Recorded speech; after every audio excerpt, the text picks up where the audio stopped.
Hello കൂട്ടുകാരെ, നമുക്ക് ബാംഗ്ലൂരുള്ള ISKCON temple വരെ ഒന്ന് പോയാലോ? അമ്മച്ചിയുള്ള കാരണം അമ്മച്ചീനെയും കൂട്ടിയിട്ടോ. അമ്മച്ചിയും ഞാനും വിസ്മയും കൂടി ആട്ടോ പോയത്. നമ്മൾ കെങ്കേരിയിൽ നിന്ന് മെട്രോയ്ക്ക് മജസ്റ്റിക്കിൽ ഇറങ്ങി അവിടെ നിന്ന് ലൈൻ മാറി നെക്സ്റ്റ് ഗ്രീൻ ലൈനിലോട്ട് കയറിയിട്ട് മഹാലക്ഷ്മി മെട്രോ സ്റ്റേഷനിൽ ഇറങ്ങി ഒരു ഓട്ടോ എടുത്താണ് കേട്ടോ. 1/2 കിലോമീറ്റർ ഉള്ളൂ അവിടെ നിന്ന്. അങ്ങനെ അമ്പലത്തിലെത്തിയത്. ഇത് ഇസ്കോൺ ടെമ്പിൾ എന്ന് പറയുന്നത് international society for Krishna consciousness എന്ന് പറയുന്ന ഒരു റിലീജിയസ് ഓർഗനൈസേഷനാണ്. ഇത് ആദ്യമായിട്ട് സ്ഥാപിതമായത് 1966 ന്യൂയോർക്കിലാണ്. ഇതിൻ്റെ സ്ഥാപകൻ എന്ന് പറയുന്നത് ഭക്തി വേദാനന്ദ സ്വാമി പ്രഭു ഭാദ എന്നാണ് വ്യക്തിയാണ്. അദ്ദേഹത്തിൻ്റെ മെയിൻ ഇൻറ്റൻഷൻ എന്ന് പറയുന്നത് spreading of the philosophy of Lord Krishna and ഭക്തി യോഗ അത് എല്ലാവരിലേക്കും എത്തിക്കുന്നതിന് വേണ്ടിയിട്ടാണ്. വിവിധ സ്ഥലങ്ങളിൽ ഇസ്കോൺ ടെമ്പിളുകളുണ്ട്. ബാംഗ്ലൂർ തന്നെ ഒന്നിൽ കൂടുതൽ ഇസ്കോൺ ടെമ്പിളുകളുണ്ട്. ഏറ്റവും വലുത് എന്ന് പറയുന്നത് ഇപ്പോൾ നമ്മൾ ഈ രാജാജി നഗറിൽ വിസിറ്റ് ചെയ്യുന്ന ടെമ്പിളാണ് കേട്ടോ. അപ്പോൾ ഇവിടെ നേരെ കയറി ചെല്ലുമ്പോൾ തന്നെ ക്യൂ കാണാം. ആ ക്യൂ എന്ന് പറയുന്നത് നമ്മുടെ മറ്റുള്ള അമ്പലങ്ങളിൽ നിന്ന് വ്യത്യസ്തമായിട്ട് ഞാൻ കണ്ടതെന്ന് വെച്ചാൽ നമ്മൾ കൃഷ്ണൻ്റെ ശ്ലോകം ചൊല്ലിക്കൊണ്ട് അവിടെ ഇങ്ങനെ ഗ്രാനൈറ്റ് സ്ക്വയർ പീസുകൾ ഇങ്ങനെ വെച്ചിട്ടുണ്ട്. ആ ഓരോ കല്ലിലും കയറി നമ്മൾ ഈ ശ്ലോകം ചൊല്ലിക്കൊണ്ട് വേണം ക്യൂ മുന്നോട്ട് പോകാൻ കേട്ടോ. അപ്പോൾ ആളുകളെല്ലാവരും വളരെ ഭക്തിപരമായിട്ട് ഈ ശ്ലോകങ്ങൾ ചൊല്ലിക്കൊണ്ട് ഓരോ കല്ലും മാറി മാറി കാലെടുത്ത് വെച്ച് അങ്ങനെയാട്ടോ പോണത്. ശ്ലോകത്തിൻ്റെ ഒരു പേപ്പർ നമുക്ക് തരും കേട്ടോ കയറുമ്പോൾ തന്നെ. അപ്പോൾ അതിൽ ഡിഫറെൻറ്റ് ലാംഗ്വേജസിൻ്റെ ശ്ലോകങ്ങളുണ്ട്. നമ്മുടെ മലയാളവും അതിലുണ്ടായിരുന്നു കേട്ടോ. പിന്നെ ഹിന്ദി, ഇംഗ്ലീഷ്, തെലുങ്ക്, കന്നഡ എല്ലാം തന്നെയുണ്ട് കേട്ടോ. അപ്പോൾ നമ്മളിങ്ങനെ ഹരേ കൃഷ്ണ കൃഷ്ണ കൃഷ്ണ ഹരേ ഹരേ, ഹരേ രാമ രാമ രാമ ഹരേ ഹരേ എന്ന് ചൊല്ലിക്കൊണ്ട് മുന്നോട്ട് പോകണം. എന്നിട്ട് എൻട്രൻസ് എത്തുമ്പോഴത്തേക്കും നമ്മൾ ആ പേപ്പർ അവിടെ ഡ്രോപ്പ് ചെയ്യണം കേട്ടോ. പിന്നെ ഒരു ചെറിയ കോവിലുണ്ട് അവിടെ തൊഴുതിട്ട് വേണം മുന്നോട്ട് കറക്കാൻ. മെയിൻ ക്ഷേത്രം എന്ന് പറയുന്നത് ഏറ്റവും ടോപ്പിലാണ് കേട്ടോ. ആർക്കിടെക്ചറൽ പരമായിട്ട് വളരെ ബ്യൂട്ടിഫുള്ളായിട്ടാട്ടോ അത് കൺസ്ട്രക്ട് ചെയ്തേക്കുന്നത്. വർഷങ്ങളെടുത്താണ് ഇത് കൺസ്ട്രക്ഷൻ നടത്തിയേക്കുന്നത്. 1997 ഈ ബാംഗ്ലൂരുള്ള ഈ ഇസ്കോൺ ടെമ്പിൾ സ്ഥാപിതമായത്. അന്ന് തുടങ്ങി സന്ദർശകർക്ക് ഇത് ഓപ്പണാണ്. രാവിലെ 4:30 തുടങ്ങും കേട്ടോ പൂജയും ഭജൻസും ഒക്കെ. അപ്പോൾ ഇതിൻ്റെ ടോപ്പിലെത്തിയപ്പോൾ നമ്മൾ നല്ല തണുത്ത കാറ്റും ചെറിയ ചാറ്റൽ മഴയൊക്കെ ഉണ്ടായിരുന്നു കേട്ടോ. മാസ്കൊക്കെ വെച്ചിട്ടാണ് ഞങ്ങൾ പോയത്. കാരണം ഇപ്പോൾ കോവിഡൊക്കെ ചെറുതായിട്ട് സ്പ്രെഡ് ആവുന്നു കേട്ടല്ലോ. അപ്പോൾ നമ്മൾ ഓർത്ത് ക്രൗഡഡ് ആയിരിക്കും, അതുകൊണ്ട് മാസ്ക് വെച്ചായിരുന്നു. അമ്പലത്തിൻ്റെ ഉള്ളിൽ പിക്ചറൊന്നും എടുക്കാൻ അവർ അലൗഡ് അല്ല കേട്ടോ. അതുകൊണ്ട് നമ്മൾ ഉള്ളിലുള്ള വ്യൂ ഒന്നും നമുക്ക് കാണിക്കാൻ പറ്റിയില്ല കേട്ടോ. പക്ഷേ വളരെ ബ്യൂട്ടിഫുള്ളായിട്ട് ഡെക്കറേറ്റ് ചെയ്തിട്ടുണ്ട് കേട്ടോ.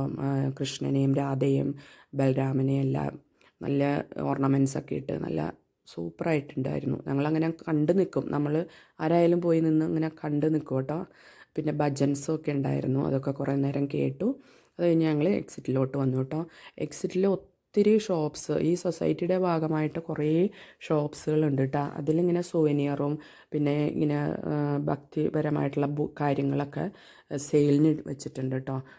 സ്റ്റാച്യൂസ്, പിന്നെ രാമായണം മഹാഭാരതം പോലുള്ള പുരാണങ്ങളെ ബുക്കുകൾ, പിന്നെ സ്റ്റോറി ബുക്കുകൾ, റിലീജിയസ് ആയിട്ടുള്ള സ്റ്റോറീസൊക്കെ ഇല്ലേ, അങ്ങനെ അതിൻ്റെയൊക്കെ ബുക്കുകൾ, പിന്നെ ചെറിയ ചെറിയ പപ്പറ്റ്സ്, ഡോൾസ്, പിന്നെ കോട്ടൺ ഡ്രസ്സുകളൊക്കെ ഉണ്ട് കേട്ടോ.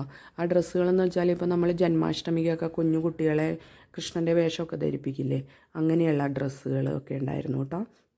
പിന്നെ മുന്നോട്ട് പോകുമ്പോൾ കുറച്ച് സ്റ്റാച്യൂസ് നമ്മൾ കാണും. അപ്പോൾ ആദ്യം നമുക്കൊരു കൺഫ്യൂഷനാണ് ഇതെന്താണ് എന്നുള്ളത്.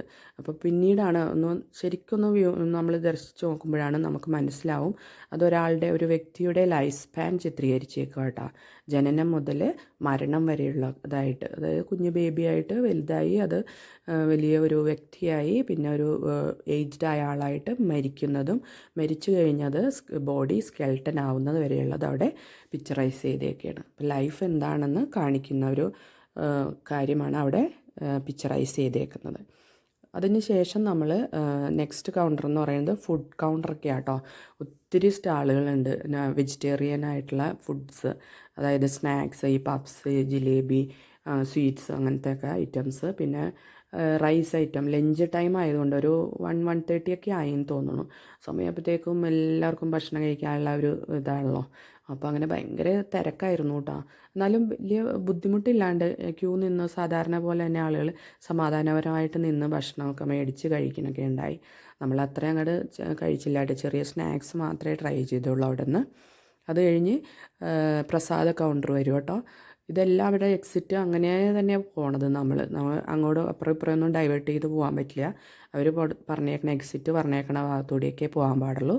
അപ്പോൾ അങ്ങനെ ആ ക്യൂ ചെന്ന് നിൽക്കുന്നത് പ്രസാദം കൊടുക്കുന്ന ഒരു സ്പേഷ്യസ് ആയ ഒരു സ്ഥലമുണ്ട് കേട്ടോ. നല്ല ഏരിയ ഉണ്ട് അവിടെ. അപ്പോൾ അവിടെ ചെന്ന് ക്യൂ നിന്ന് നമ്മൾ പ്രസാദം മേടിച്ചു. ഖാരപ്പൊങ്കലായിരുന്നു കേട്ടോ. ഭയങ്കര ടേസ്റ്റായിരുന്നു. എന്താണെങ്കിലും നമുക്കിങ്ങനെയല്ലേ അമ്പലങ്ങളിൽ നിന്ന് കിട്ടുന്ന പ്രസാദത്തിന് നല്ലൊരു ടേസ്റ്റ് ഉണ്ടാവുമല്ലോ. നമ്മളത് കഴിച്ചു കേട്ടോ. പിന്നെ അവിടെ പുറത്ത് നിന്ന് കുറച്ച് വ്യൂസൊക്കെ എടുത്തു, ഫോട്ടോയും വീഡിയോ.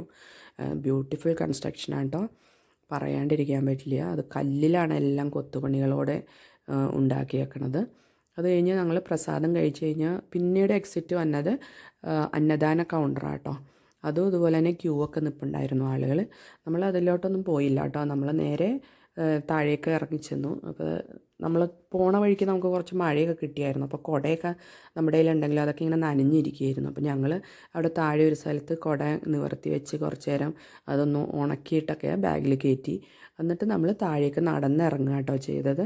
നടന്ന് ചെന്ന് നമ്മളൊരു അടുത്ത മെട്രോ സ്റ്റേഷനിൽ ചെന്ന് കയറി തിരിച്ചു പോരുക കേട്ടോ ചെയ്തത്. എന്തായാലും ബാംഗ്ലൂർ വിസിറ്റ് ചെയ്യുന്നവരെ എന്തായാലും കണ്ടിരിക്കേണ്ട ഒരു ക്ഷേത്രമാണ് കേട്ടോ. അപ്പോൾ എല്ലാവർക്കും ബായ്, സി യു.